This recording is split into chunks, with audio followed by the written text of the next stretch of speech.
What's up, everybody? Man, my internet has been so stupid lately, dude. God.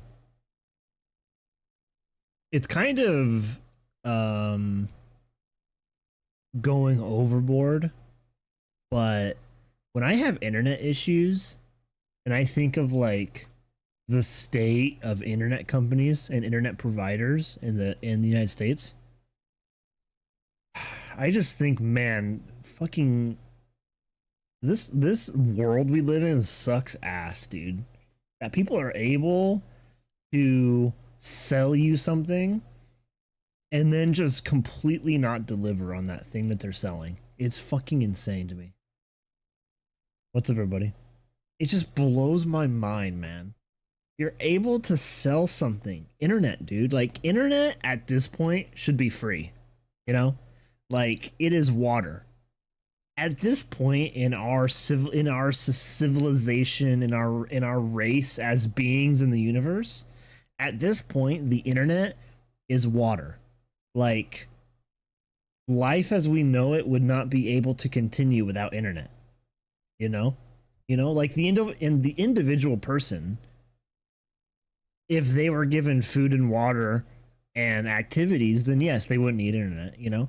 But as a functioning adult and as someone who wants to contribute to society, you need internet.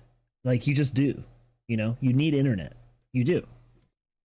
And it's crazy that this thing that we have created essentially became like something we need, like water, okay, a necessity, that they sell this thing for money. Like, they sell water, but it's like you can get water for free too. Water should be free also. I forgot I was in America.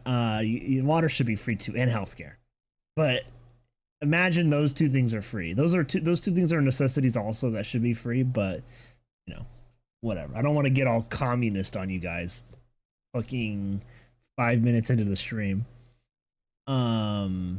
What was I fucking saying? Oh yeah, internet. It's crazy that they can charge for this thing and then not even give you what you're paying for.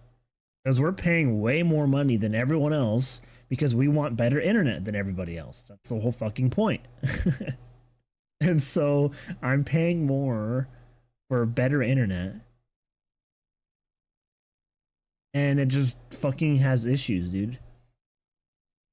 Like, bro, I get it. I get it. Sometimes there's like outages because I live in a bigger, like a denser area, denser populated area. I get it. There's outages. But if my internet goes down and I look it up on the Cox website, is my internet down in this area? And they say it's chilling, you're good, then I should not be crashing, dude. The fuck? It's ridiculous. I'm trying to fucking edit shit and work, and my internet goes down for zero reason. Okay. And then it doesn't go down. I'm like, oh, cool. And I go to start streaming, and the literal millisecond I click start streaming, it dies. It's like, what are you doing? Like, why is this happening? It makes no sense. It was weird. And then today I started streaming on Twitch only. It crashed for a tiny bit, or it like was zero for a tiny bit, and then it shot up back to normal. And then I'm like, okay, it's good, I guess. I waited like a couple minutes, it's good. I click start streaming on YouTube, and it crashes and everything dies.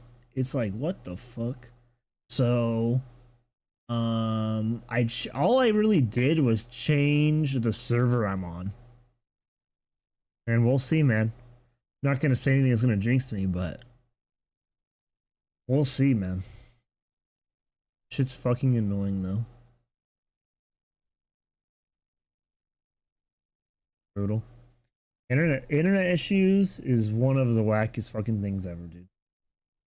Because the internet's not all about like fooling around, right? You work. Like, a lot of people work on the computer. And so when you're in that groove and you're trying to work and that shit crashes, that shit's so fucking bunk, dude. It's so bunk. I mean, even if you're playing games on computer, right? Like, you want to find some escapism in your shitty fucking life. So you go on the computer to play a game and it fucking crashes, dude. Internet crashes. That shit's so stupid. God, I fucking hate First of all, eat shit forever.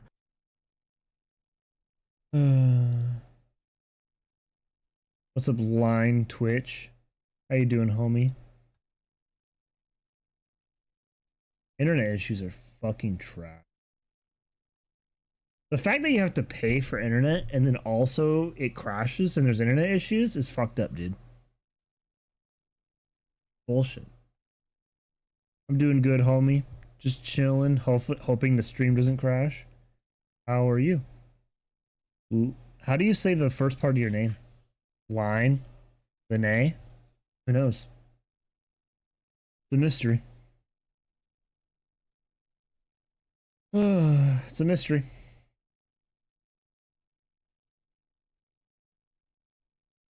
Also, I've been eating like a fat little bitch all week. And so I'm starting my diet tomorrow.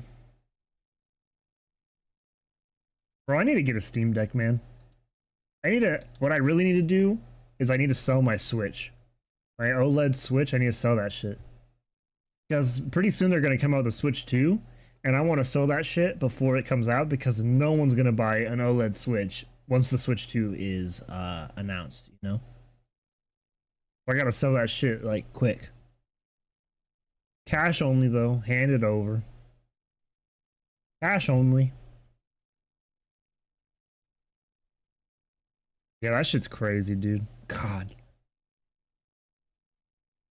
Banks are crazy too, dude. Like, you can't fucking find a bank like... You can't find a secure bank anymore, man. They just give your fucking shit away for free. Oh, you want this guy's money? Okay. Come in and take it, dude. Here's the door. Door's wide open. Go ahead. We'll hold the door for you. Fucking crazy, dude. So shitty. That shit is fucking bunk, man.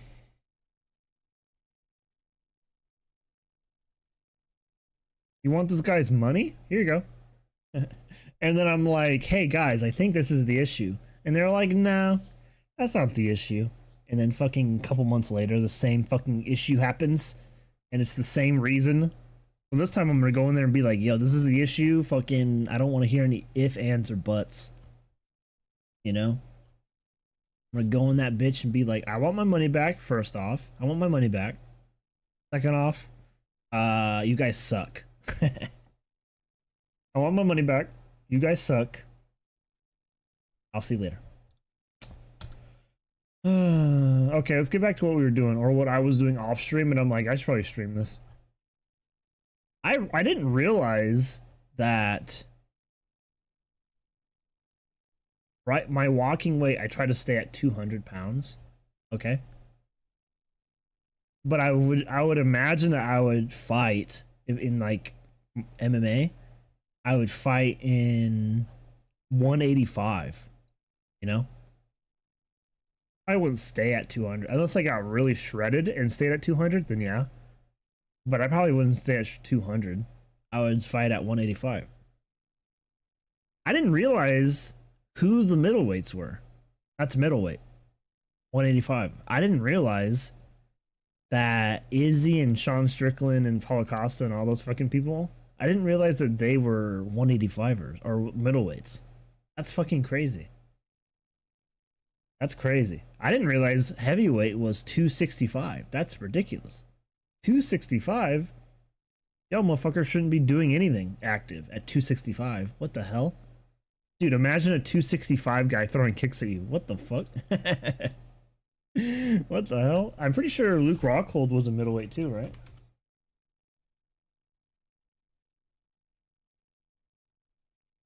Hold. Wait. Oh yeah, he's 185 and he's 6'3". That's crazy. So I'm a shorty. I'm so short. That's crazy. I'm 5'10". I'm 5'10". I thought I was 5'11". Because one time, like, a doctor told me I was 5'11". I'm like, okay. But it turns out I was like 5'10". So I'm a shorty. 5'10".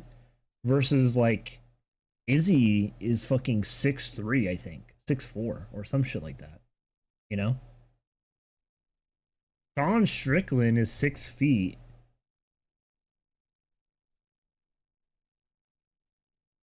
Sean Strickland. Wait. Oh no, height, sorry. Height. 6'1". He's 6'1". Izzy and Alex are fucking 6'4".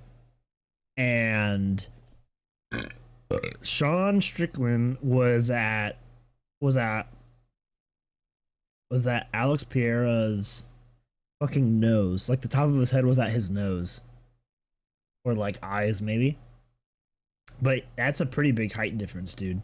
Like half your fucking head is above the guy's head. That's crazy. You know? That's wild. So if I was handing this to Alex, I'd be at his fucking shoulders. Me fucking put my dukes up and he's just like, oh shit, damn, that's crazy. That's pretty funny though. That's crazy though. I mean, so here's the question though. If you're gonna be a short guy, then why not just put on a bunch of weight so that when you get to the guy, you can at least hold him down, you know? Like instead of being shredded and fit, why not just gain a bunch of weight and like spec into like the heavy, not heavyweight, then I'd have to gain 60 pounds. But I'm saying like light heavyweight, right?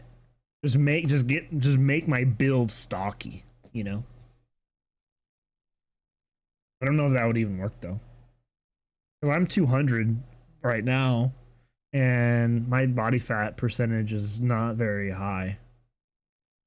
I don't know if I'd be able to do that. I'd probably be way heavier if I got fat. If I got stock, it'd probably be like 230, 215, 230.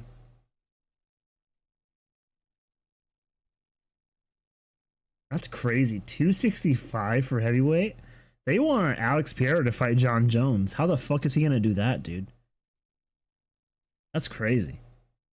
How the fuck is he gonna do that? Is he gonna put on all that weight just to fight John Jones? To be the triple champ? Maybe. That'd be weird though. I would fuck up I mean, I guess it wouldn't fuck up Alex Pereira's game. It's very boxy and he throws that like fucking that like baseball bat at you constantly. That baseball bat leg kick. That leg kick is weird. I've been trying to do that kick in sparring, and that shit is fucking weird, dude.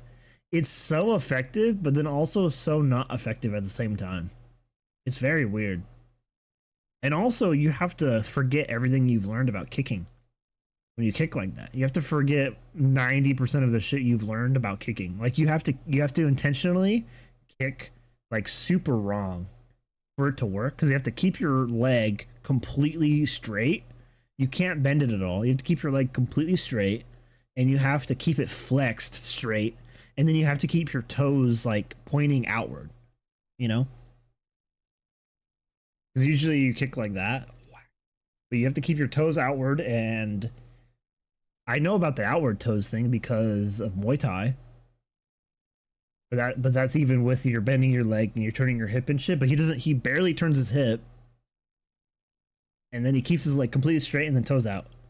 The toes out is so that your leg is like harder. Like it's more dense. Your shin is more dense. But there's this video that I was explaining it, and the reason why he keeps his leg out straight is because it's like a longer sword, you know, versus a tinier sword. Like a tiny sword hitting you, which is like you bending your leg, and the only weight hitting the opponent is your leg, versus you're hitting him with a fucking greatsword, berserk greatsword, and the weight of the kick is your entire body as opposed to just your leg. It's going to do way more blunt damage, you know, so that's kind of the way more weight to it. That's kind of the science behind it, or the idea. But it's so weird. I get why it's effective, but also a lot of times it's not effective. I think it's really effective in situations like when people are coming forward. It's really effective there because then it kind of turns into like like a foot sweep almost.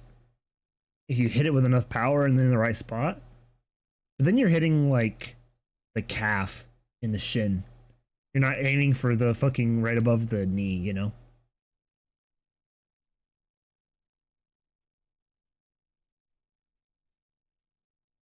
Yeah, it's weird. I've been getting fucking good at getting people to fall for question mark kicks, man. Dude, I've been working on question mark, not really working on it, but I have been trying here and there question mark kick for a long time now. And every single time, my coach is like, that's never going to hit anybody. That's not going to hit fucking anybody, dude. And I found a way to hit it, dude. Because I've been throwing push kicks, but not teeps, because teep is with your front foot. A push kick is with your back foot. I have been doing these push kicks, but sideways. Like usually a push kick is you push like this, and you push them with your whole the surface of your foot. You just push them. But I've been throwing them like this, so that the heel hits them first, because technically the heel should hit them first this way, but a lot of people don't do that. A lot of people only hit them with the ball of their foot. But I've been doing this so the heel hits right where the liver is, like perfectly, and it's a nice little push kick and also a hit to the liver and shit like that. And so like if this is my elbow, then I throw it like that. Or not my elbow, if this is my knee, and it goes like that. Like I push my knee to the side and throw it like that, and it just boom, boom, boom. Okay. And how I throw my question mark kick is I do that, and then, dude, it's so clean, dude. Dude. So you're getting pushed, push, push, push, push, and then I do that, and you react. Put your fucking hands down, or you do that, whatever. Boop, and it hits you like right in the temple, dude. That shit's fucking nice. Shit's clean. It's nice. I never connect with it though. I'm super gentle when I spar. I like sparring a lot, so I want to be super gentle to people. And also, not everyone's a killer, you know? Like, not everyone wants to fucking go to war. And so, and I don't really like going to war and sparring anyways.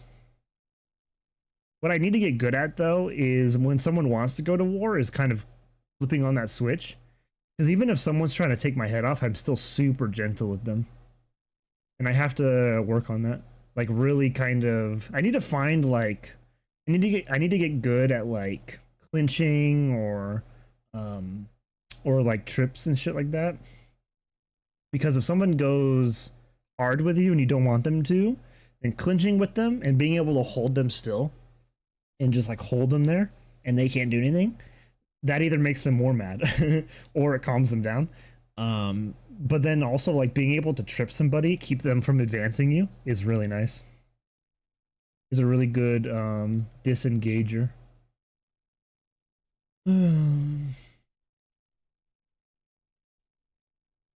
That's crazy that I would technically be a middleweight.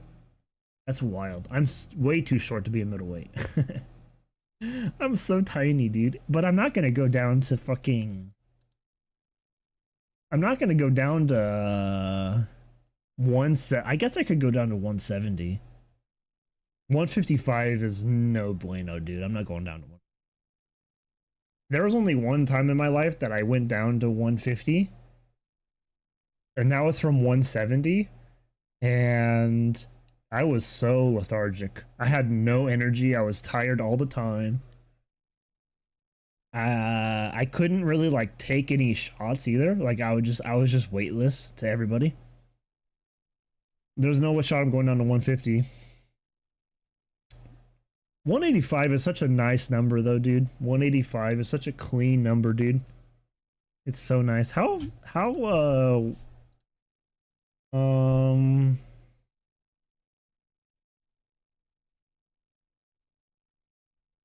GSP was 5'10". Middleweight. Okay, so he was a 5'10" middleweight. Wow. Okay. What the fuck? Why is this picture here?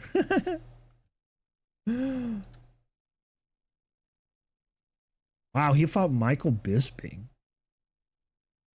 And how tall is Michael Bisping? Height? 73 inches? Bitch.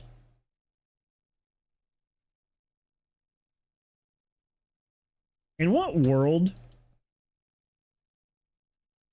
He's 6 feet tall. And GSP is my height.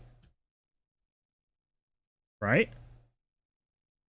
71. 31. 5'9". So I'm an inch taller than him. Barely, though. I guess not barely. I'm a whole inch taller than him. 5.91. I was watching a Luke Rockhold. I don't know if it's wrestling or jiu-jitsu. I can't really tell. GSP ES Bisping. He fought Nick Diaz. I didn't know that. Okay.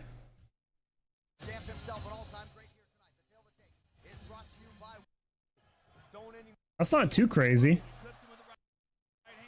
Especially because you're not standing completely straight up when you're fighting somebody either.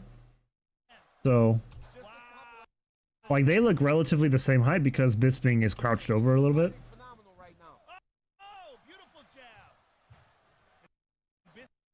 Okay, so that's not that crazy. Well, I guess I fight people who are 6 feet all the time. Because most of the time I'm at this is what it looks like, right?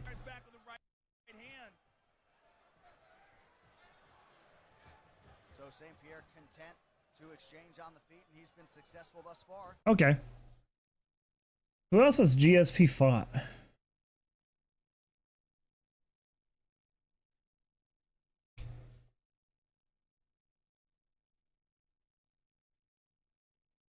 Orthodox. I've been fighting Southpaw lately, and Southpaw is really fucking nice.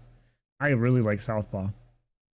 Because your power arm is in the front instead of the back. And Southpaw as an Orthodox, I'm talking about. Southpaw as an Orthodox is really fucking nice because your power arm is in the front. So you can grab the nape and really pull down to get a fucking clinch. You can pull down, you can crank the neck so much easier with your power arm. And that makes initiating a clinch really fucking easy. And then also you have your power leg in the front, and so you can do a lot more damage with your push kicks and with your teeps, and then with your trips. Like if you kick the shins out from under them, and also with liver shots and with knees and with so much more, dude. You have so much power in your kicking game, and then a roundhouse kick hurts regardless, and so it doesn't matter that your weaker leg is the one roundhouse kicking, you know. Yeah, it's really nice. And then it doesn't matter if if your weaker arm is in the back, because you know distance and speed equals power, so it's gonna fucking take his head off regardless. Nick Diaz or Nate Diaz. Who did he fight? GSP versus Nick Diaz. I don't think I've ever seen this fight, which is crazy. I might have. I probably have. How tall is Nick Diaz? What the fuck is happening? 6'1". Okay, we're getting there. We're getting higher. I like it. That was amazing. Nick Diaz, George St. Pierre, kicker, black trunk. Okay, so he's at his eye line. For the champion. Good jab landed right away by Nick.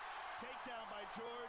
Very offensive guard. Very good with sweep too. That round here himself on the George. This is the time where the UFC would boo, or the crowd would boo every time someone gets taken down. And they start doing jiu-jitsu, everyone would start booing. So fucking funny. I feel like people are more appreciative of jiu-jitsu now because it's more mainstream, but way more mainstream. But still. Yeah, this isn't a crazy height difference. Yeah, you can if you're 5'10", 5'9", 5'10", you could still manhandle somebody that's 6 feet for sure, easily. I've done that. I've done that many times for sure. Now that I'm looking at it and I'm looking at the height difference, I've definitely fucking manhandled dudes who were this tall, who were Nick Diaz's height, 6'1". He didn't do anything in that first round. Just like George St. Pierre is doing right now. To be fair though, GSP is more top heavy than Nick. For sure. The reason I think most of the weight and height of the Diaz brothers are their limbs, because they don't have a lot of weight to their fucking torso at all. Like, this is a fucking skinny man. Too much weight in the ass? Probably. Dude, I fucking love that Superman jab that he does. Holy shit, dude. It's such a nice way to get in on somebody. Not even really get in on somebody. Like, a lot of times in amateur, people will kind of freeze up when you do that. So it's a good way to get in on them that way. But once you get better, or once you're fighting better people, they back up and they get out of there really easy. Or like right away. So it's not really, so then it turns into not a get in tool. It's more of like a point tool, and also like a timing disruptor tool, you know? So it's not as impactful, but it's still pretty impactful if you use it correctly.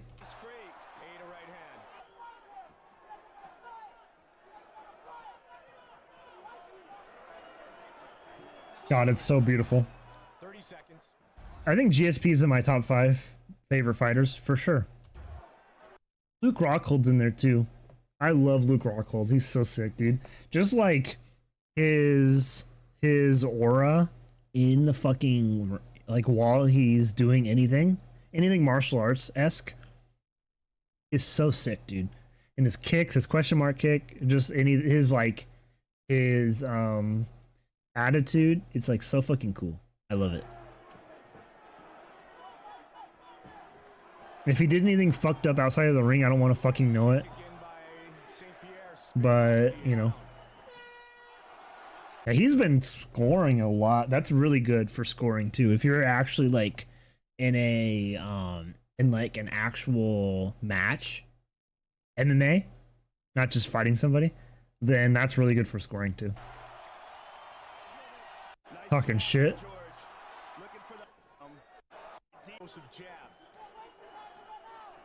That's so sick, dude. Wow, that was a weird, like, axe kick almost. That was like a roundhouse, or not even a round, like a spinning axe kick. Oh, crescent kick. That's what it's called, dude. Dude, I love when he goes, haha.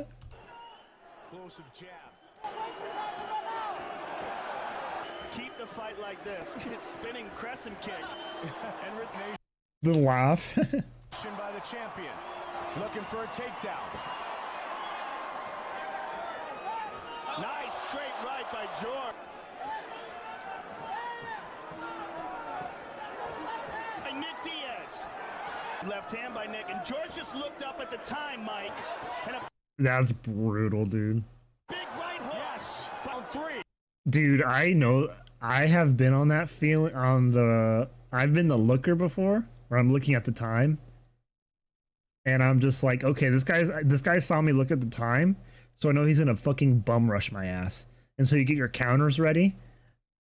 But then also, when you're the guy that's making the other guy look, like when you're fucking standing there in front of him and he's fucking looking at the time, that makes you feel so good, dude. Sheesh. That makes you feel fucking hot, dude, you know? That makes you feel hot, for sure. For sure, dude. When you're sitting there just fucking walking forward on somebody and they look at the clock or something, oh my, or you do like a flurry, you know, like you're both fucking throwing shit and then you guys break up and he looks at the clock. Oh, so sick.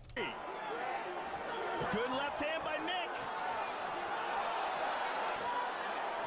Got that. Okay. So I guess it's not that bad. Who is the tallest person that George St. Pierre has fought in? I wonder if Google knows that. Who tallest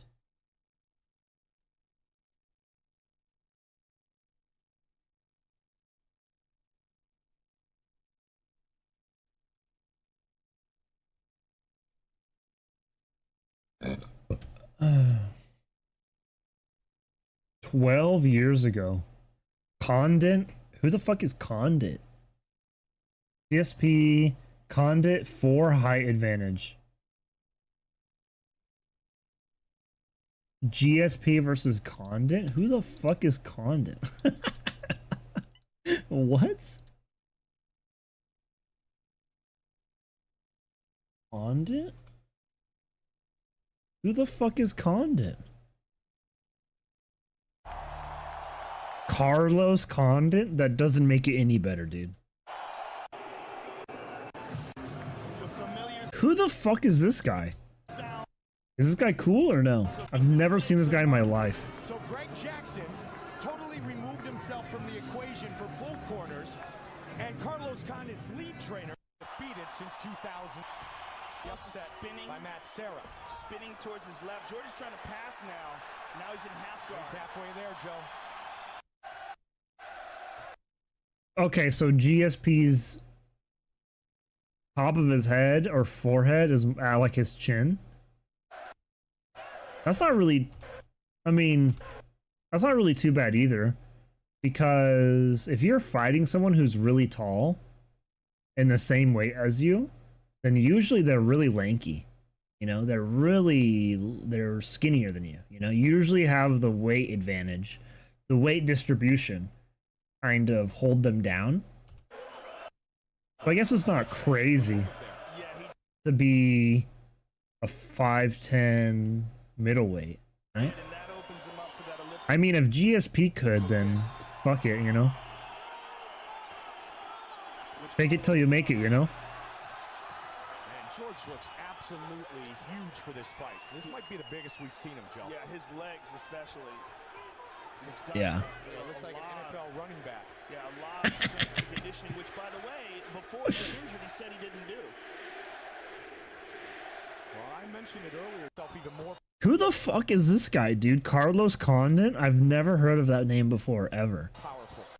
Well, it's very unlikely that I've never heard of somebody. Like, maybe if I'm like, oh, I've seen that guy once or twice, but it's 0 times. Never heard anyone even talk about him. Things that we said, it's the most difficult thing to do is to maintain the highest levels, to maintain that focus and intensity. And sometimes when you step away, you can become... Man, UFC fighters, and I guess just MMA in general, but mostly UFC fighters, they are awful at checking kicks. They do not know how to check kicks. Refreshed. Carlos just landed a 90% of the time when they check kicks, it goes past the leg, the front leg, and hits the inner thigh of their back leg. Like 90% of the time. He said that he might have lost a little fire, and this helped get him back. He looks for the first takedown of the night. George is shooting, and he's got it down. He's got to be careful. Mission control here in the form of an over. But he persevered, and he's here tonight in round 2. Fight schedule. Yeah, so this isn't bad either. One of the aspects of George.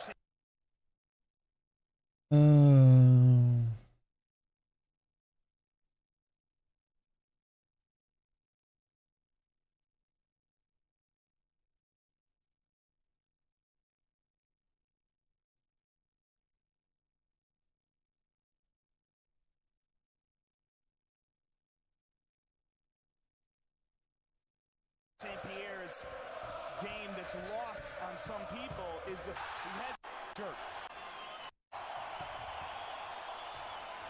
Sold out. So yeah, it looks like that's his game, that's his plan, right? Is he's the shorter fighter and he has less reach, so he's trying to wrestle the other guy. Bell Center in the hometown of GSP from the south shore of Montreal, St. Isidore.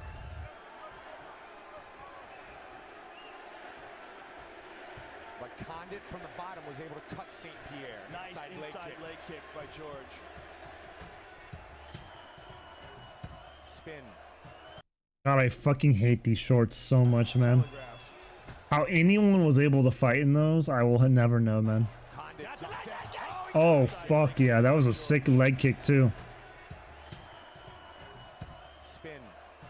Spin. Damn, that was a nice leg kick. Caught with a big kick to the head. Condit swarming St. Pierre. George is in big trouble. Swollen up by Carlos Condit. George is rocked. He's out though. We got ourselves a fight, ladies and gentlemen. How good is this? We're all back to even now, Joe. This is why Southpaw is so nice, because if you fight someone who's or being able to fight Southpaw and Orthodox is so nice, because if you fight someone who's longer than you, then you could just switch whatever side you need to have your hand, like your lead hand, directly in front of their lead hand. So then that by itself completely cancels out the longer reach jab, because that's like the biggest threat is the jab, because he can just jump in and pop you, and by the time you get to him, he's nowhere near you, you know? So being able to like switch your front hand to being right in front of theirs, that's so nice for to negate their reach advantage, you know? Not completely, but like the jab, you know, at least. And the jab is the most important punch in like any kind of stand-up, so. That might be more than even. I think he hurt George a lot more than George hurt him. Big right hand by St. Pierre. George picks him up, throws him down.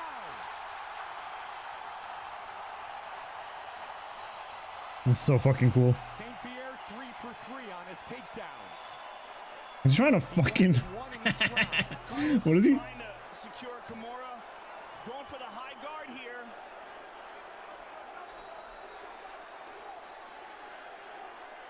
That's the hardest George St. Pierre has been hit since Matt Serra finished him many years ago. Well, we don't know how badly he's hurt and what happens when he goes in between rounds. Half over. Big. Carlos is from his back anyway. He's like trying to hit with elbows and punches from the hands to southpaw.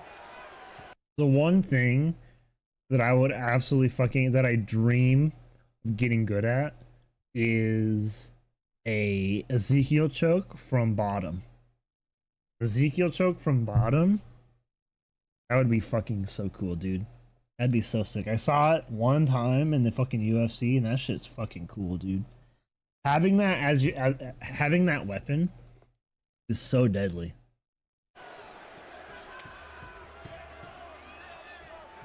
George landed one takedown in the first round, and again he got it. Again. Yeah. That one snuck through again. One in the second and two in the third. And George just lands one of his own. God, GSP's fucking roundhouse is so nice. His head roundhouse is like perfect. It's literally just perfect. Perfect execution, perfect accuracy. It's insane. Anderson with 10 total defenses. George got him on the ground again. Turning the corner. Side control. George looking for a 7th choke. George's got to keep that right hip out. Yeah. Immediately, Carlos snuck that hip in and got the right knee into play, and now he's in half guard. I don't know why people try to go for full. I'm not a jiu-jitsu guy. I'm just practicing enough, you know? Why do they go for full mount regardless of where they're at, you know? Because he has side control,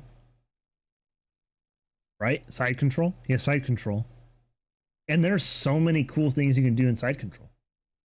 So why don't you just try to submit him in side control, you know? And then if you're wrestling around and you can get full mount, then just get full mount. But like, I feel like the whole point of jiu-jitsu is to flow like water and just like fucking smother your opponent in a way where you can just choke him out, right? Like navigate his defense to help you choke him out faster, or like submit him faster, you know? So it's like when you're trying to get full mount, then you're not letting yourself be water, like flow, you know? That's what jiu-jitsu is about, is to flow. And so it's like, maybe he's just going for ground and pound, but it's like, I don't know. I feel like you, as an MMA person, you would want to be good at all angles of jiu-jitsu, right? George's got to keep that right hip out. Yeah. I don't know, man. Immediately, Carlos. It's just like whatever you want to pay attention to, I guess, right? And got the right knee into play, and now he's in half guard. opportunity to stay in side control there. He lost it. George doesn't mind being on top in half guard, though. In fact, Randy Couture preferred being in half guard for ground and pound because of the fact that you can hold on to the guy's leg and keep him in position. For grappling, you know, for straight submissions, it's not a good position, but for control and ground and pound, it is. Condit is no stranger to 5-round fights. The bottom, elbows up, rounds of a grueling fight so far. They are 9-2 going into this battle. So if you want to truly claim that you are the greatest welterweight champion in UFC history, you can do so tonight. Damn, that was a nice fucking kick. 10-2 in championship fights and surpassing Hughes, the Hall of Famer. Beautiful combination there by GSP. The left hook with the right leg kick. Now Carlos is opening up. What you could do too is a fucking Superman jab like he does, and then into like a fucking like traditional Muay Thai kick. Winkle John, the world champion kickboxer, said you have got to leave it all in there and finish him here. Sure he feels. Oh, nice. Ooh, that fucking hurt, dude. Didn't get full extension on it. If you're gonna be afraid of any fucking move, you have to be afraid of that move, dude. If someone has that in their arsenal, you gotta be afraid of that, dude. You can let them hit any jab they want. You can let them fucking kick you in the thigh, kick you in the fucking liver, fucking try to head kick you, whatever. You gotta fucking worry about that thing. You gotta make it your #1 priority not to get hit by that fucking spinning kick, dude. That shit will kill you. That shit will fucking send your ribs flying, dude. That shit is brutal, dude. That shit will make your fucking kidneys explode, dude. That shit's fucked up. The fact that that kick's even allowed is insane. Because it's the strongest kick. It's the strongest kick. Strongest kick. #1 kick for power. Carlos has a switch on him though, Mike. See that right hand deep in? He lost it. George keeps on that leg. Carlos is free and side kicks him away. Excellent defensive side. It's the strongest kick. This is the most punishment St. Pierre has taken in a long time. He tagged him with that right hand. Looking for that. A spinning heel kick is pretty fucking awful too. Spinning heel kick's pretty fucking terrible. The Spider watching very closely. Good right hand by Carlos. Nice straight left by Carlos. Just over 3. He's whipping a lot though. And our main event of the evening. First fight in nearly 19 months for St. Pierre. That was nice. That one off the arms. Damn, nice flurry. He was ready for him to back away there. St. Pierre 6 for Nice overhand. and his takedowns tonight. Ooh, that parry from GSP. Past the midway point of the 5th and final round. I honestly think GSP wins this, dude. 6 for 6, and he controls the stand-up. In fights that go the distance. Stiff jab. Double jab, followed up by a big right hand. St. Pierre looking for the finish still. I would say that Nope, Carlos sneaks the it legs up. could be split decision, but I think pretty convincingly GSP won this fight. Gets a head and arm here. Let's see if he can get that leg free and mount. Side control, motherfucker. He just wants to ground and pound. He may remain on his back for the rest He's of like, the fuck fight. jujitsu. Trying to solidify Fuck jujitsu. UFC people I've noticed too are not good at jujitsu really at all. Like you get some outlanders, outliers, like fucking Korean Zombie, but Carlos got the left hand on the hip and he's trying to sneak his left leg up. it just seems, I mean, I guess it makes sense, right? You have so much to worry about, you know?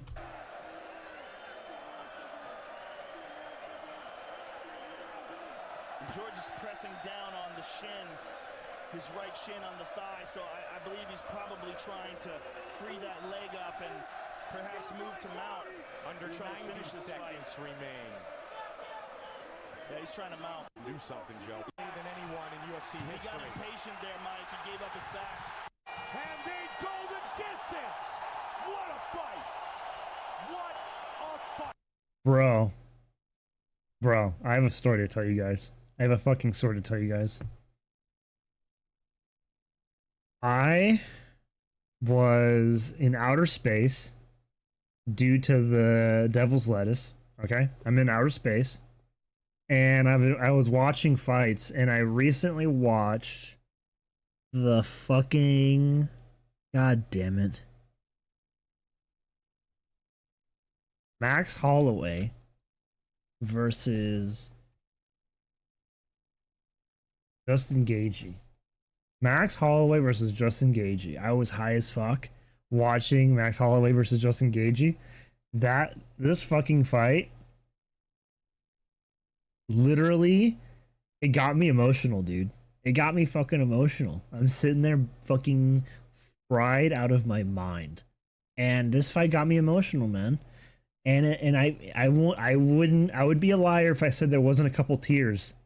Okay, there was a couple tears. Okay, this might be my favorite fight of all time. This might be the greatest fight of all time. Okay, because this is what this fight is what fighting is for me. You know, in my head, when I think about what is a martial arts fight, this is that fight. It is two guys who have developed their own way of fighting, okay? And both of their intent is to win, okay? But they are opponents, not enemies. There is like no malice in this fight at all. And they are so nice to each other. Max got two eye pokes, or accidentally did two eye pokes. And the whole time he's like, I'm so sorry. Like, you can hear him pleading, like, oh my god, I'm so sorry, you know? And then after, they're bloody, they're bruised, they've been beating the fuck out of each other. And after every round, they always say like good shit, or they always do like a side hug, or like they do something similar, you know? It is. And then like, dude, Max Holloway at the final fucking round, he's winning the fight. He has won the fight, and he says, "Stand here. I'm gonna give you a chance to win." And he fucking does that shit, and he KOs his ass, dude. Oh, it's just like, this is what fighting is. This is what fighting is. This is what martial arts is, dude. Absolutely, dude. It fucking made me fucking so emotional, dude. It made me so emotional, man. After every round, they were like, good shit, man. And they would fucking do a side hug or fucking fist bump or whatever. Oh my god. It was, what a great fucking fight, man. This fight made me so fucking emotional. The other fight that made me hella emotional is...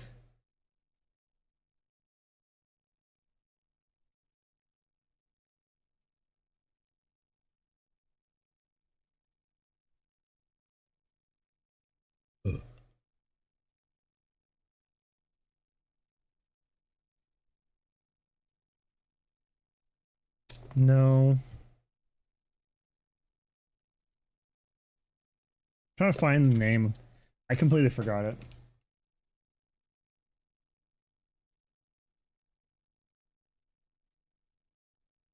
It has to be, oh no, 2022. Yes. Shut the fuck up, bitch.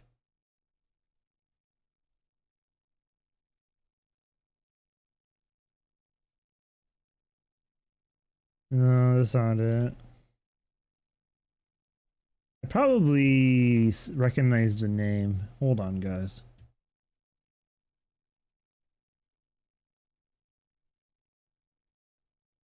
Yes. Yes.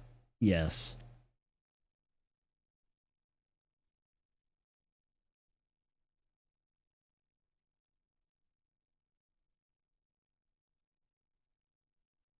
Yes.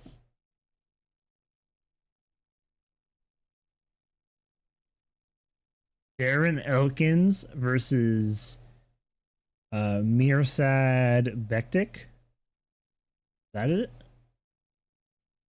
No. Is that it? It is that. Okay, yeah. This fucking fight is the greatest comeback in fucking pretty much like anything, right? Like in any kind of sport, man. This is the greatest comeback. Taller, he will have the slightest of reach advantages. The whole fucking fight, man.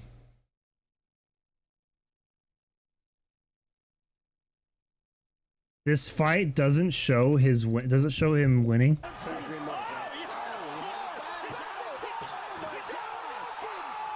Bro, okay. This is the greatest comeback in all of fighting, dude. In all of combat sports, this is the greatest comeback, dude.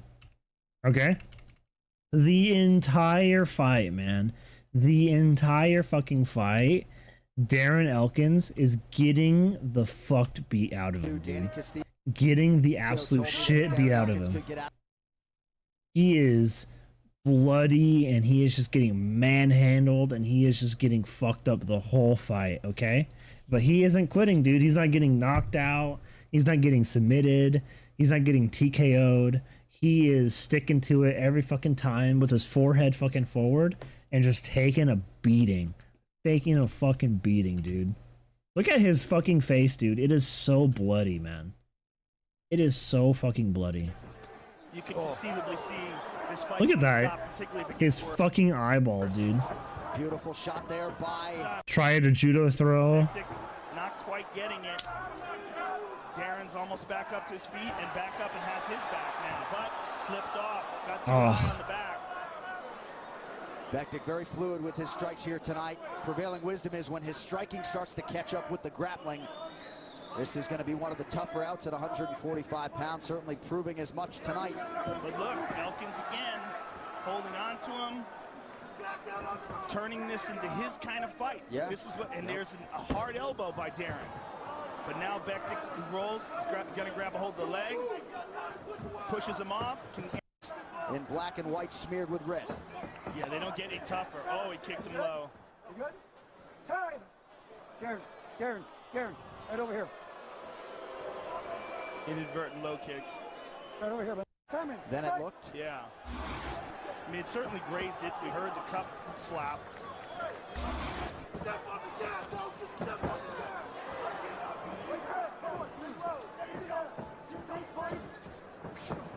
Very classic stance for Mirsad Bektic. Hands up high. Oh, Left hook, right hand. just getting fucked up the whole fight, man. Elkins eats shots that would drop lesser featherweights. Unbelievable chin on Darren Elkins. His last 7 fights in the UFC have gone the distance. Darren's just throwing fucking bombs right now, man. He's just throwing absolute fucking heat right now, man. Holy shit. Shot here from Bektic. He has taken down all of his UFC opponents at least twice, 3 of 5 tonight. See, now, as Bektic engages Darren Elkins like this and leaves his neck out there, this gives Darren Elkins a chance to scramble. I mean, this is where Darren Elkins has a chance to win this fight.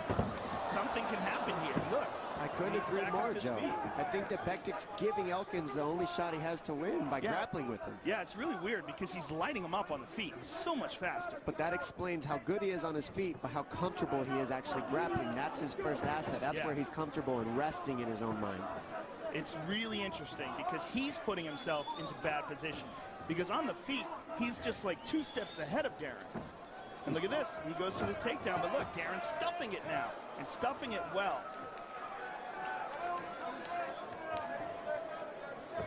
I mean, Bektic is forcing himself into Darren's best positions. And this comes down to where your comfort zone is, Joe. I mean, Bektic is clearly winning on the feet. Pat's talking about, Joe, where Bektic gives him a shot. Now Elkins is in a positive position that he wants to be. Yeah, he's doing damage here. And could Elkins get here if they were staying on the outside striking is the question. Good point. Or could he get here if he tried to take Bektic down? I don't know. Might not be able to. Bektic is too quick, I think. Yeah. So that's experience, I'd say, on Bektic's part. A little bit of lack of experience on Bektic's part to go into this fight. And experience in deep water. And that is what Darren Elkins is all about, deep water. This kid breathes underwater. Couldn't agree more, Joe. Oh, fucking boom, boom into the kick, man. Dude, this part, man. So this guy's been getting his ass beat this entire fucking fight, dude, for 15 minutes. This guy's been getting his ass beat, okay? And he lands that fucking combo, wins by a knockout, dude. And the fucking pure emotion that he shows here is insane, dude. Unlike any other thing you've ever seen in professional fighting, man. This and the Max Holloway fight, man. Insane. Just fucking bloody and bruised and just screaming, dude. Not even screaming anything, just screaming, dude. The arms flailing in the air. Holy shit, man. Fucking awesome. So sick, dude. Goddamn. Yeah, but even if you start putting... Oh, it's going to rub open again. No, I mean, This is wrestling, I think. I can't tell if this is wrestling or jiu-jitsu. Because they're wrestling, like, standing, but they're not, like... I haven't seen them on the ground yet. It says... Rising Grappling Phenom. And then Grappling Super Fight. At Polaris 12. What the fuck is Polaris?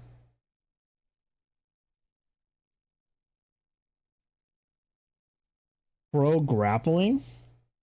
Most exciting pro jiu-jitsu event? Oh, so it's jiu-jitsu. I just haven't seen them fucking roll at all. there you go. Bring me some Vaseline, seal it up, and let's... Yeah, he got cut. So the whole story behind this fight is this guy, the guy without the shirt, he is really big for a jiu-jitsu guy, like really bulky.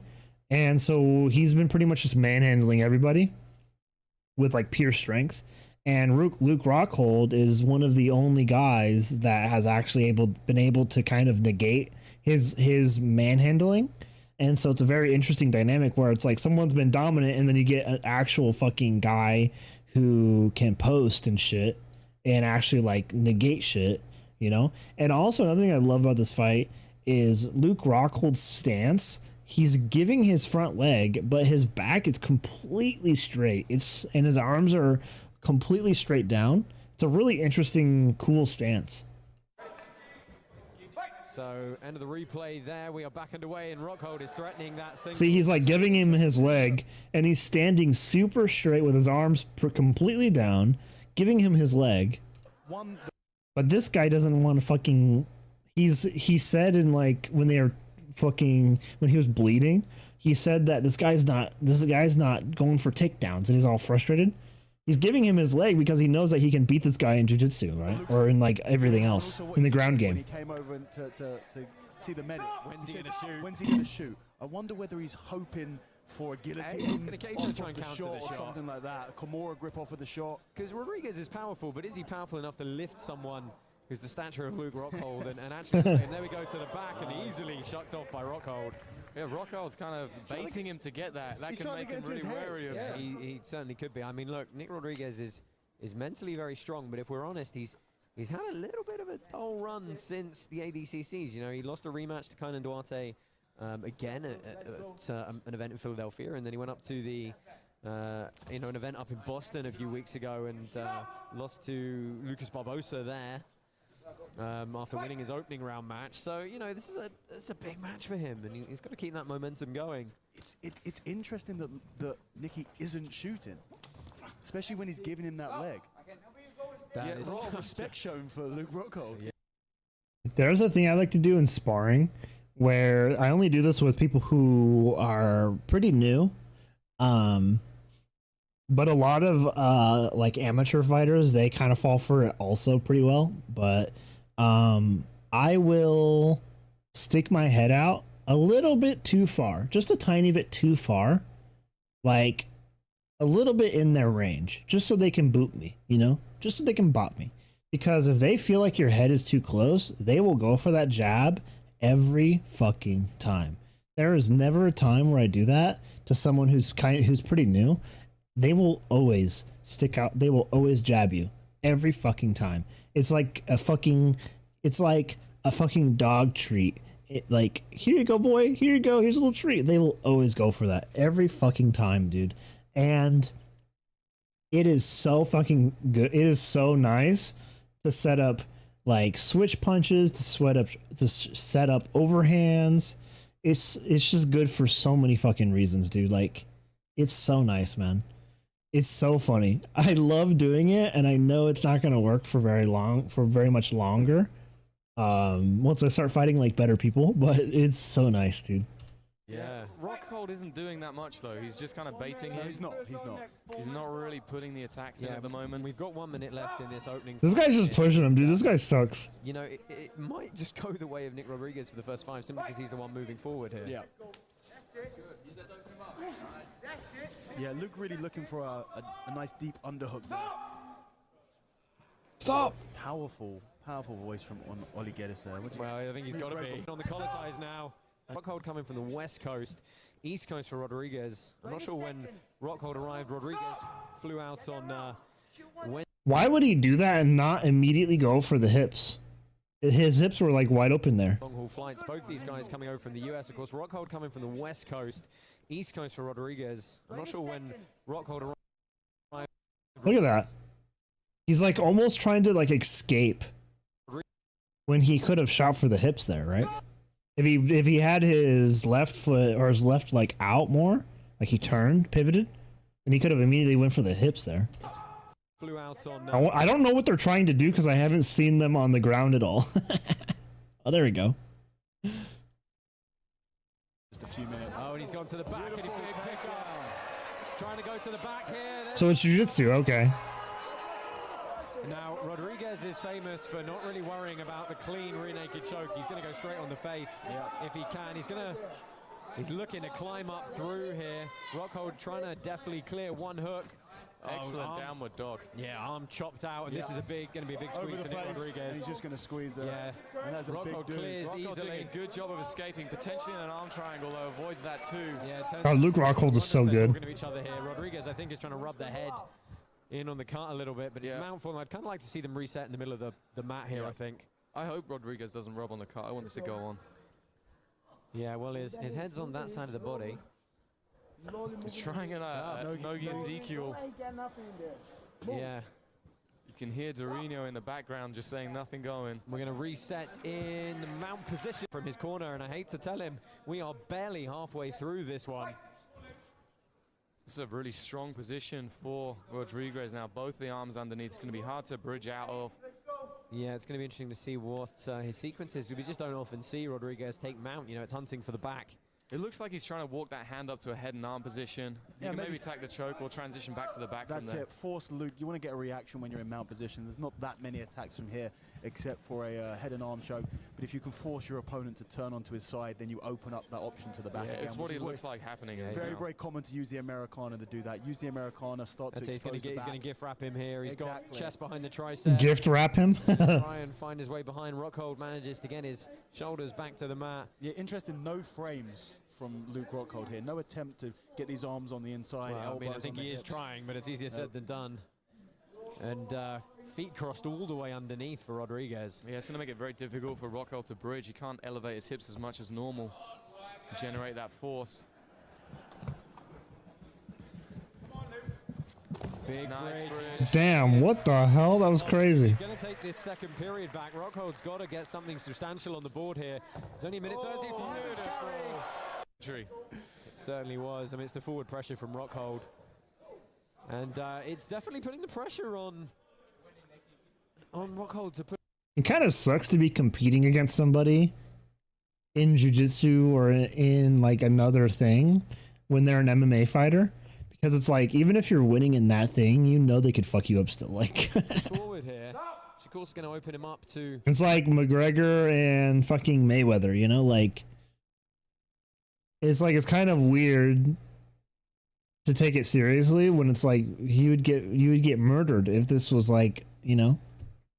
More of those throws.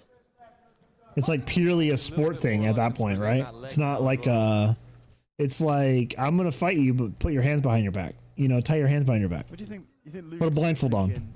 Like purely for funsies, you know? Wow, it's a different ball game. You got to respect anybody who wants to put something on the line in something that isn't that forte. Absolutely. And he's pushing forward here. Realistically, are we going to see Luke catch a submission on Nicky? It's tough. Even if he loses the... Yeah, there aren't many people who've done it. You know, it's really only Kynan Duarte who's managed to heel hook Nick Rodriguez. Other than that, he's barely lost many matches, and they're usually by decision.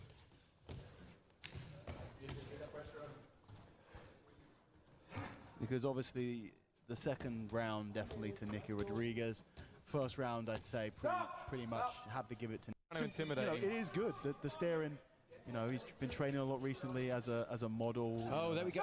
See, Rockhold is trying to find a body lock. He's trying to find an upper body tie. He's not changing level to attack the legs. Yeah. And Rodriguez is just so good at keeping the hips back. You've seen it's almost a slight cry of anguish from Rockhold briefly, but he's certainly trying to find his way in now. 4:30 left, sweep single. Rockhold presses forward off the back of it. See Rodriguez taking some big, deep breaths, though. Yeah, I mean, it's a lot of energy to cover that. I can't believe how big he is, dude. Like, how fucking stocky he is. It's kind of crazy. With that kind of body mass. Well, he has had a bit of a weight cut as well, hasn't he? Yeah, it's cut a little bit to get on this. Obviously, combined with the water retention from the 7 hours on the plane. Josh Palmer, Tom Barlow, and Dan Strauss bringing you the final action here from... Flying gives you water retention? Interesting. Never knew that. Evening at Polaris 12 from the ICC in Newport, Wales. Thank you for joining us on UFC. That might make sense. That might kind of be the reason why my back always hurts when I fly too much. Here, Nick Rodriguez versus I don't know. Rockhold. What do you reckon? A gob? Damn. Hold. That's what I'd like to say. Let's get it to the ground again. Makes you wonder how that would have played out. Yeah. Brutal. 3:40 left and a duck behind from Rodriguez. Rockhold not able to come up on top. It's definitely a tactical move, Nicky going in with the bare chest. He's always competed like that. From He always day walks one. around like that from day one.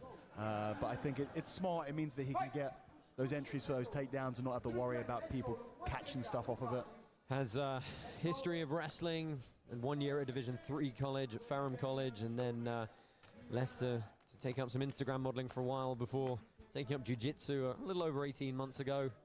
He's currently a purple belt, but obviously has a lot He picked up jiu-jitsu 18 months ago and he's a purple belt? of mat hours beyond that. Interesting.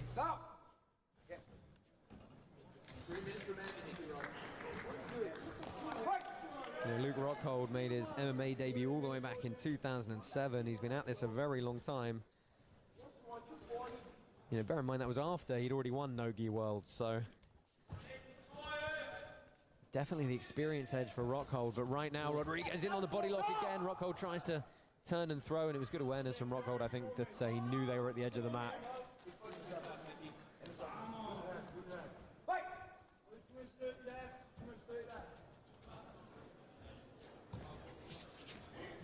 I mean, Rockhold is pushing forward in this third period. That's a big collar tie.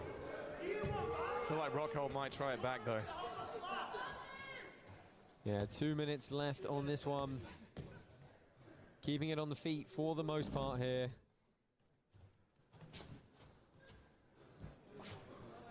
Rodriguez again looking to go low single off that single knee down. Almost. You can see Rockhold just can't quite find the way in. Yeah, this isn't much dissimilar to how I thought this match might go. I thought that Nicky would have a hard time taking Luke down. It wasn't going to be as easy as he's had in a lot of his other matches. Yeah, he does genuinely have some It's kind of just a stalemate, honestly. tired look on his face. Yeah. Like, Rockhold can't dump him and the other guy can't take him down. Blast double. Yeah, I know he'll It's say kind of just a stalemate. day in, day out, but you know, this is definitely one of those grueling matches. The first shot we've seen from Luke Rockhold. Yeah, it would have been nice for him to do some more of those. There we go. Oh, and he got in on the hips, but was into the table. They are running back Rockhold, but we're going to get some action for the last minute nonetheless.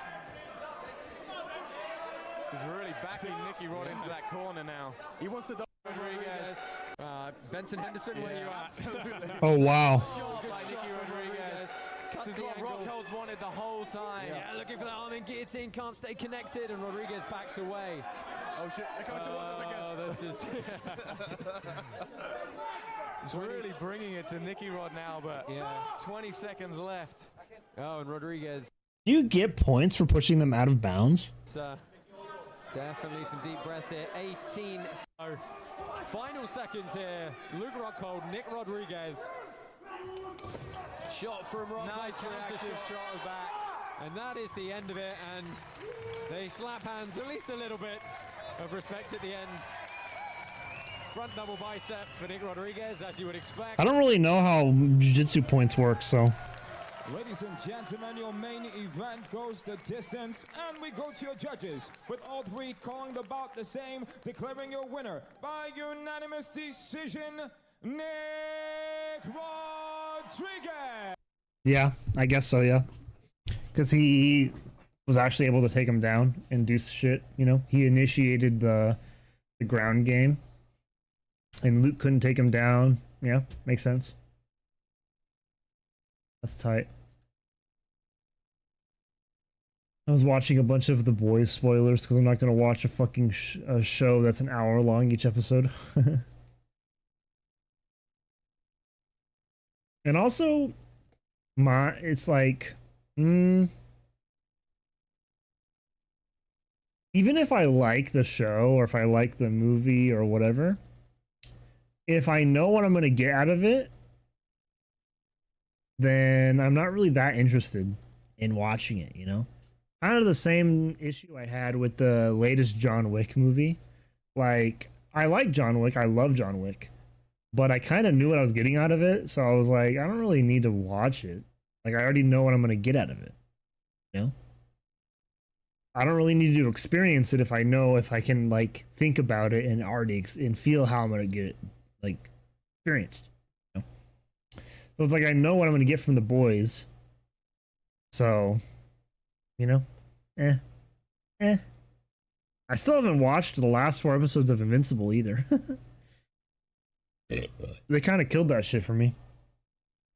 Making me wait.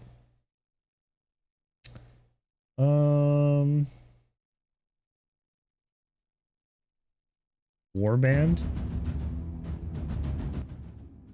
A couple games I've been wanting to play is Mountain Blade Warband, and then also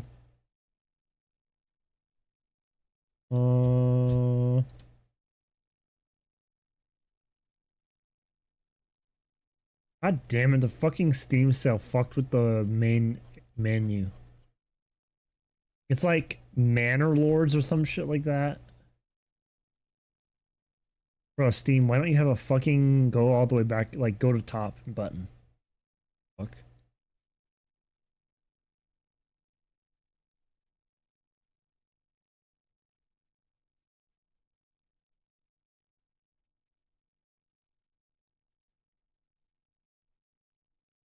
I'm still waiting for Half Sword to come out as well.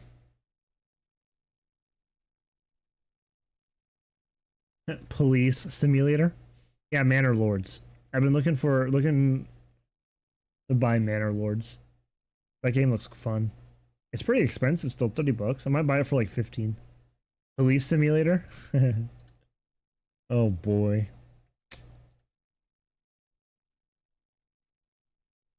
I might get a water and then we can switch to Elden Ring. I think, right? Is there anything else? Oh yeah, I wanted to watch a Meat Canyon video.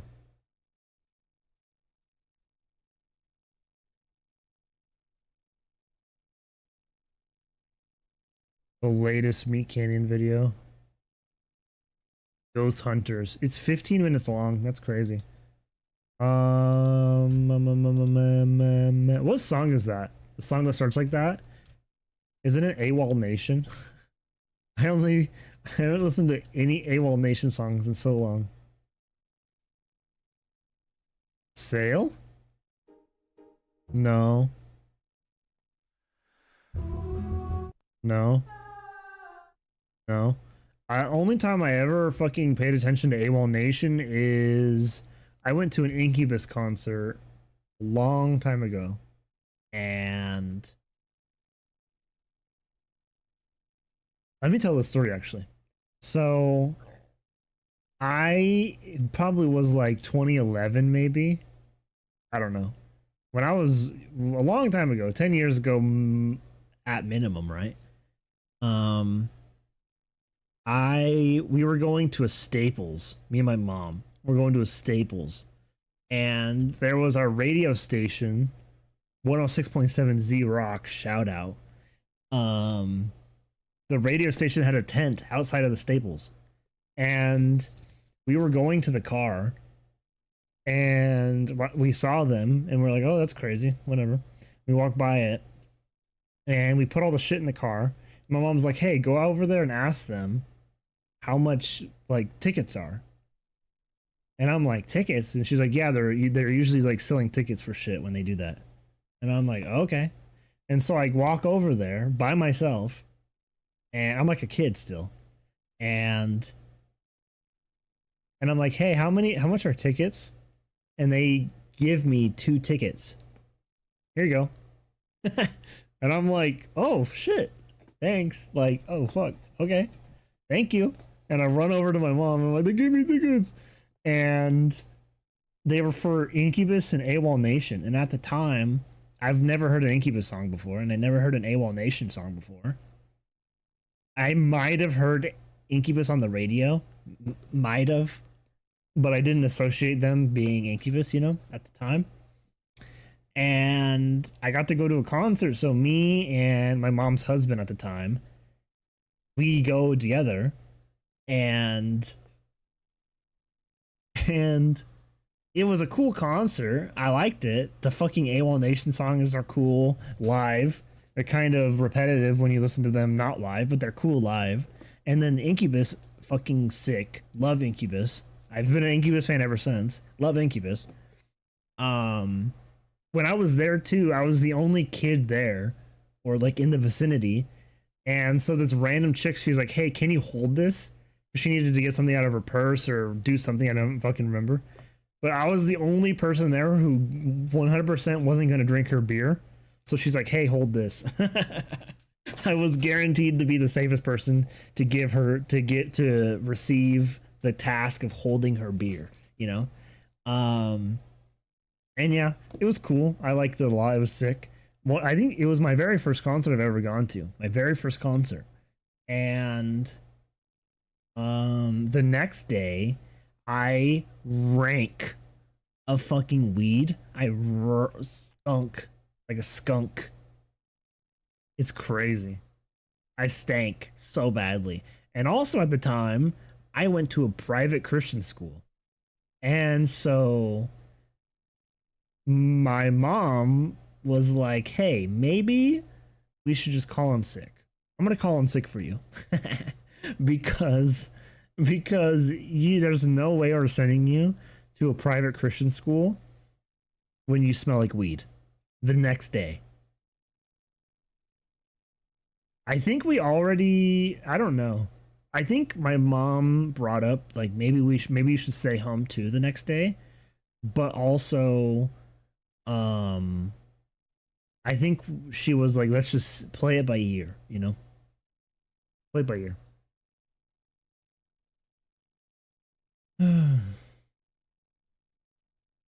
That shit's cool though. Core memory for sure.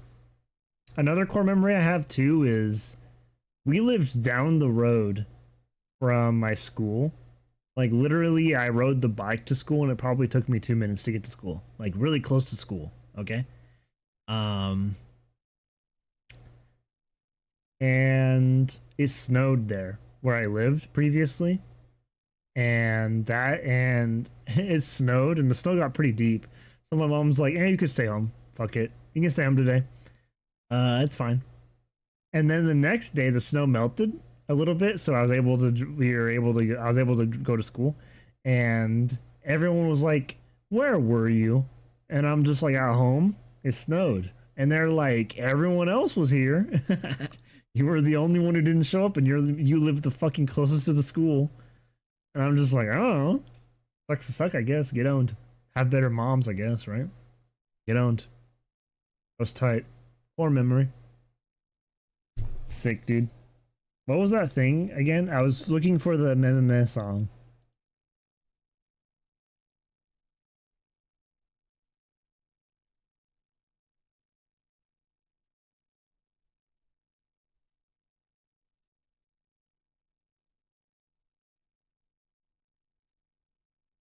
Was it Shine? What?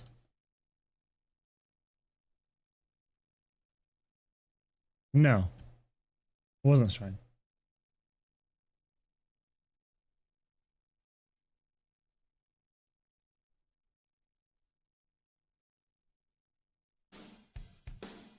Hell no.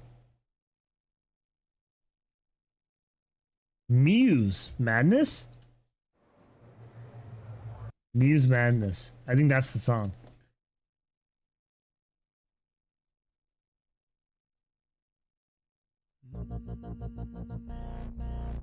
Bro.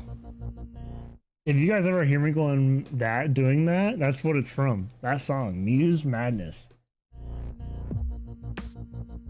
I don't even remember where the fuck I heard this song from. Probably the radio or some shit, but that's a cool song. That's a sick song. That's so funny. I do that shit when I'm thinking, and I don't even know the song name. That's crazy.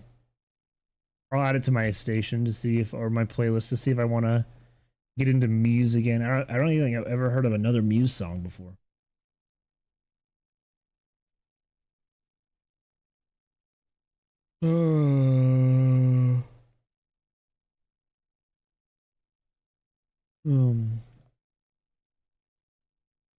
You know what's crazy is I go back to these old ass bands that I used to listen to when I was way younger, and I love their music still, and I fondly and it heals my soul to listen to this music because of the memories I have of it, and also it's so connected to me because I grew up on listening to it, and so I still like it. And then I'll always go to their fucking, what's it called? I'll go to their fucking discography or whatever however the fuck you say that word, discography, whatever the fuck. Anyways, I'll go to their albums, and I always see fucking album that came out this year or a couple years, you know, like 2020, 2021, 2022, whatever the fuck, you know, or this year. And I'm like, you know that's not a good album. Like, you know it's trash. You know, like, bro. The songs I listened to from you guys were like 2005. 2005, 2009, you know, like 2010, 2011. It's just like, there's no shot you guys are releasing a good album in fucking 2023, 2024. You know, like, there's no shot. There's no shot we're in the 2020s and your guys are making a good album, you know? Fucking Korn, or not Korn, Tool tried, and there's like one or two good songs on that album. Fucking Queens of the Stone Age released an album, and it's the most bland fucking album ever. Chevelle came out with an album, I don't know if it was in 2020s, but that one's really good. I like that one a lot. Marilyn Manson, the newest album's okay, you know.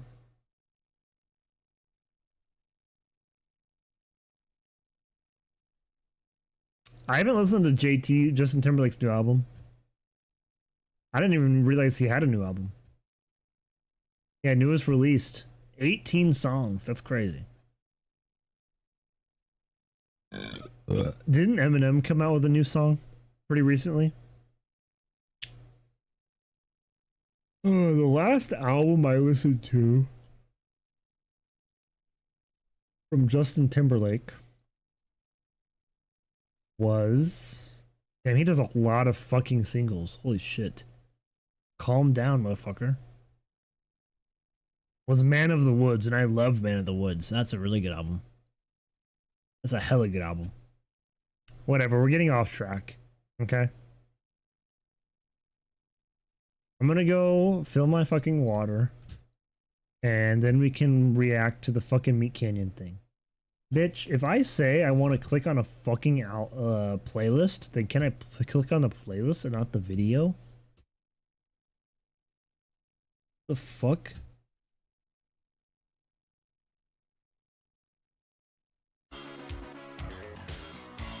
Okay, you're back.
I'm back.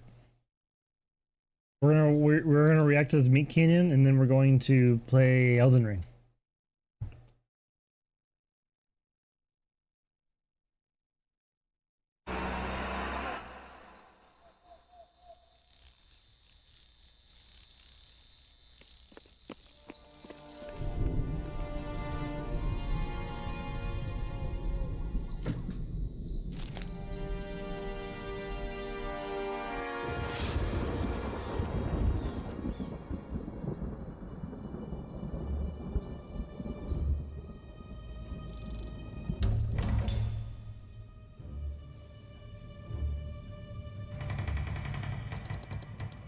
I really like Melvin as a character. He's really cool.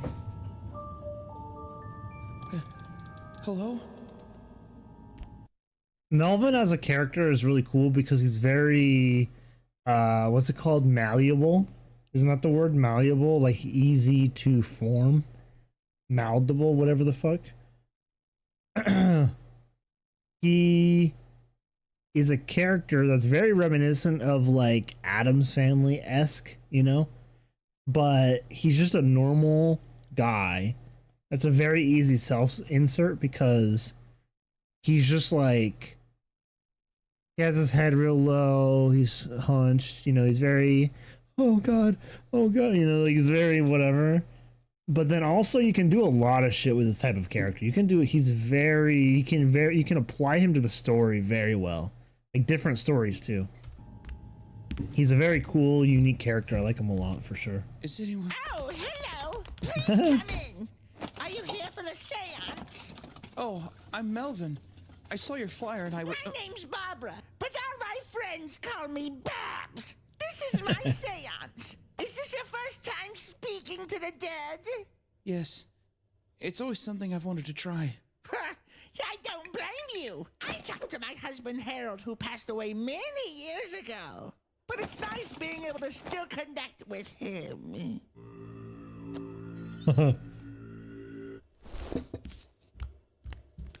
Was there anyone in particular you were trying to connect with, dear? Yeah. His mom, right? My old friend. Oh, old friend. Did you see that? Yeah, I think I saw that, Chet. Make sure you record over here. Yeah, Chet, I'm And right there, recording. too. Yep, I'm recording. Oh, God. Quick, lock up the door. We're locked and loaded, Chet. I'm Chet Spooks. You might have seen my online ghost hunting show, Spooky Specters. Oh my God! What the hell? What is that? Oh God! What is that? What is that? I'm here with my cameraman Spider to capture every second of paranormal phenomena. Hi, Spider. What's up? Come out, wherever you are, ghost. Yeah. We've locked the doors and won't unlock them until morning, trapping us inside with whatever evil's lurking in this house. And if there's any inkling of any ghosts in this house, I will find them, I will break them, and they will bow to Chet Spooks. Chet, I told you no recording while we have visitors, okay, sweetheart? But Grandma, you said I could record my show tonight. Well, that was before I knew we were going to have visitors, dear. Man, whatever, you fucking old bitch. I want you to record everything. Her eyes are all fucked anyway. She won't notice. Don't you say anything to my grandma, or I'll beat your fucking ass. Do you hear me? Nothing's gonna stop me from making my show. You hear that? You little bug. You sick little fucking bug. I'll squash you. I'll squash you. Alrighty, let's take our seats. Okay, Jesus. Grandma. Fucking pussy. Yeah, what Chet said. I'm sorry about that. I think he's just having a bad day. I want you to close your eyes and think about the spirit you want to talk to. Be at peace when you think of them. This guy's like fucking goth Andrew Tate. It's kind of crazy. I'm thinking of my dear husband Harold. Thinking of his smile, his wonderful voice, his charm. Keeping my thoughts positive. Melvin, would you like to tell me who you're thinking of? I'm thinking of my good friend Barry. He drowned many years ago when I was younger. I tried to save him, but I was too late. Oh, gay story. Oh, yeah, lame and gay. Now, When I open this box, I will be inviting the spirits into our world. And when it closes, it will sever the connection, returning them back to their otherworldly homes. Do you understand? Yes. Spirits, I invite you to join us.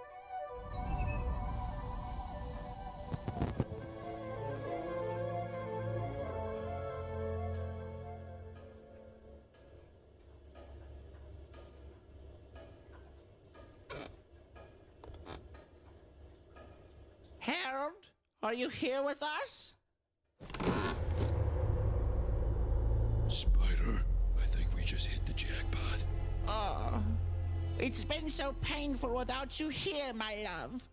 It's such a shame that they had to put you on death row all those years ago. Your husband was on death row? Oh, yes. Well, it's a whole unfortunate ordeal. Legal battles and he said, she said. But I know my Harold. He was innocent. What do we do next? Touch him, Grandpa. Touch him. I'm not sure. I've honestly never kept the box open this long. What? Calm down. It's not like anything bad's gonna come out of that. Oh my God, what is that? Did you get that? Please tell me you got that on camera. Spider, grab the EMF meter and the camera.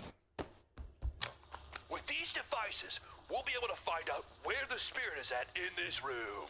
Oh, Chet, no.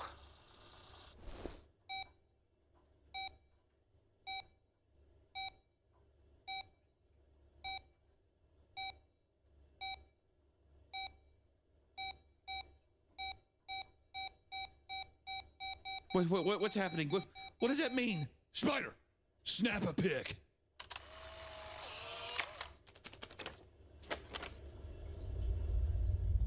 Oh shit. My grandpa, he's right beside you. Do you see any other spirits or? Harold! Come over here and give me a big kiss. I miss you. Mwah. Oh shit. Oh my God, he's looking right at you now. And he's naked. He's naked? Oh no. He's trying to suck your cock. Run for the love of God, run! Spider, come on! Oh no. As long as these candles are lit, the spirits can't harm you. Oh shit. No, my grandma's dead! All right, God. Oh, that was perfect. Please tell me you got that. Oh God! We gotta close the box! It's the only way for all this to stop! You mean this box? It's not closing till I get all the content I need for my show. Content. People will start taking me seriously and stop calling me gay and fake in the comments. Oh, please just close the box, please. You get me footage of the spirit you invited, then we can talk. Until then, we aren't leaving this house. Spider, let's go! Spider.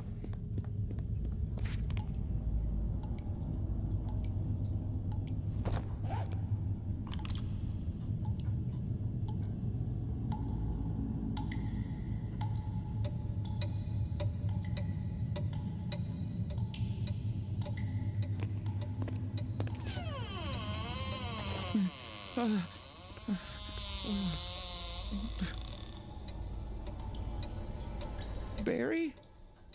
Is that you? I would have tried to help you if I didn't show up so late.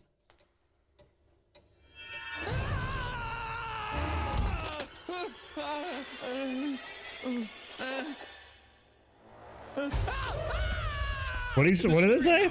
I found this roll of film in a shoebox under my grandpa's bed many years ago.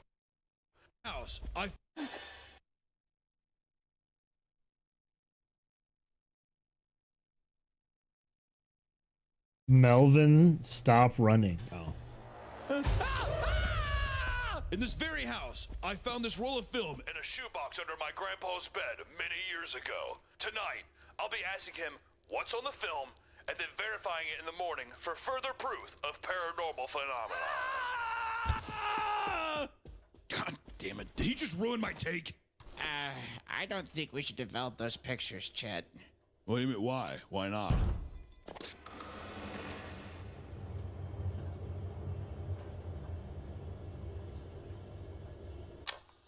We have just witnessed a door opening on its own and believe there to be a spirit in this very room. I'm gonna use this EVP recorder to see if we can communicate with the spirit. Is there a spirit here with us?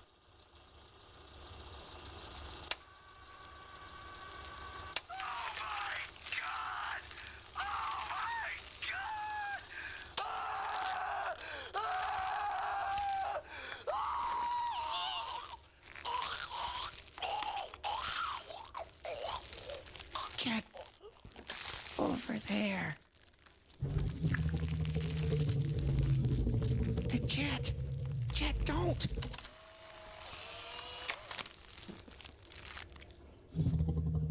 Oh shit.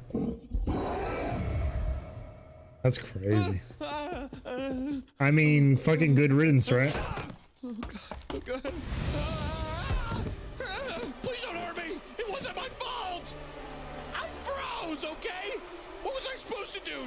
Jump in and save you? I would have died too. I'm sorry, Barry. I'm sorry. I didn't know what to do, so I ran away. I always run away. I should have been a better friend. I'm sorry I just stood there and did nothing. I should have tried anything. Something to help you. But I didn't.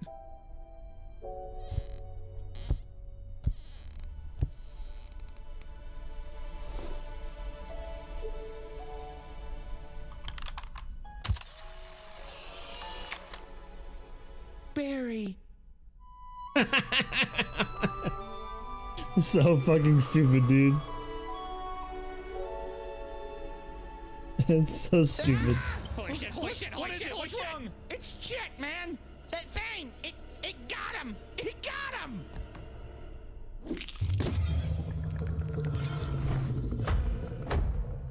Humans are so fun to play with, and luckily, you all let me in with this funny box.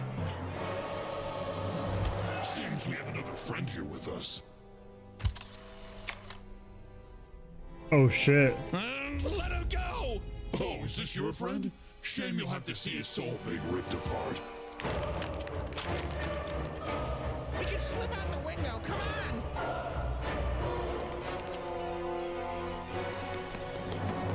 Patience. Your souls will be next.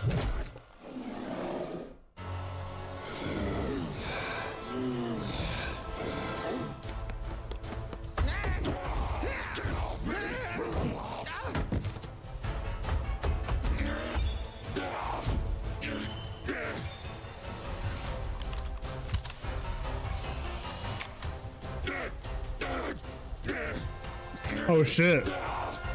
What? Wait, what?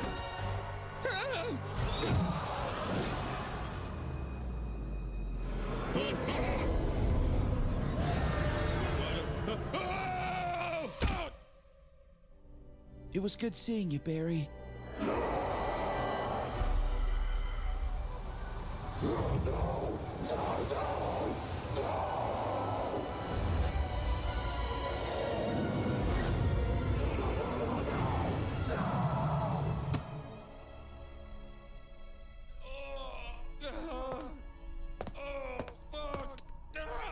Broken every bone in my body! Oh my God, I can't believe all this shit's real. I was an atheist, but I'm gonna go to church every Sunday now. Fuck you, Jet! Spider! I was able to record a bit at the end there. I thought you might want to hear it.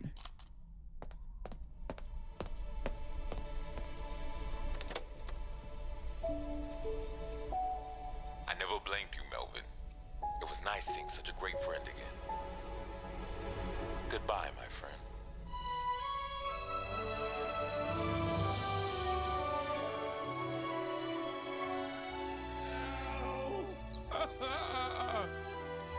Ow! Grandma! Wait! I got something crazy to tell you. My house is being haunted by crazy good deals. Oh, Here's the Ghost now. Oh, he's wearing, we got new merch. We got it. Ghost, stop moving so much. Oh, look at the Ghost posing for it. The Papa Meat Bull shirt. Here, I take that shirt off, Ghost. Whoa, he's, do a little dance. Whoa, it's the Meat Canyon Brain Food shirt. Look at him, look at it. And luckily, we got another shirt, don't we, Winslow? Yeah, it's the best shirt, the Winslow XP shirt. Whoa. That's pretty cool. That's a pretty cool fucking shirt. Buy my shirt, it's the best. Winslow, shut the f up and let me sell this. Oh, fuck you. Look at that, we're profiting off his likeness, and Winslow's not getting a goddamn That was cool. Like that a lot.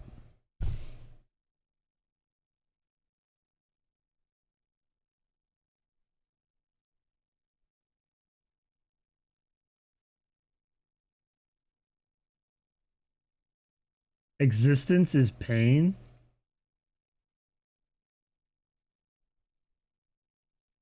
I like that the fucking art is on the front, not the back, dude. I hate when they do that shit. Put the art on the back of it. Like, what the fuck is wrong with you? This is a pretty cool shirt, too. That's cool. Good video. I used to watch a shitload of Papa Meat's videos. Like, the Papa Meat channel videos.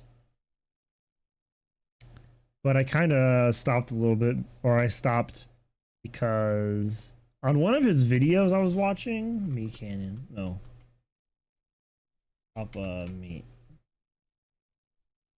Let me see if I can fucking find the video.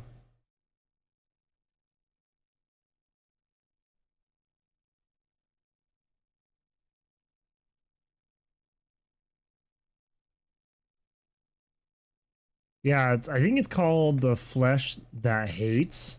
That video. He fucking said, he points to a Serbian film, and he said that he pretty much said the Serbian film was like a chef's kiss, and I fucking hate that movie with like every fiber of my being. And I don't know, it just kind of, I think that's the closest I've ever been to getting icked, you know, like that icked me pretty hard, right? And I don't know, man. I might get back into it. I like him, he's not a bad person, but I really don't like that fucking movie, man. That movie, if anyone says they like that movie, I immediately want nothing to do with you, you know? So I think it was in this fucking movie, or this video, The Flesh That Hates. It was just like a small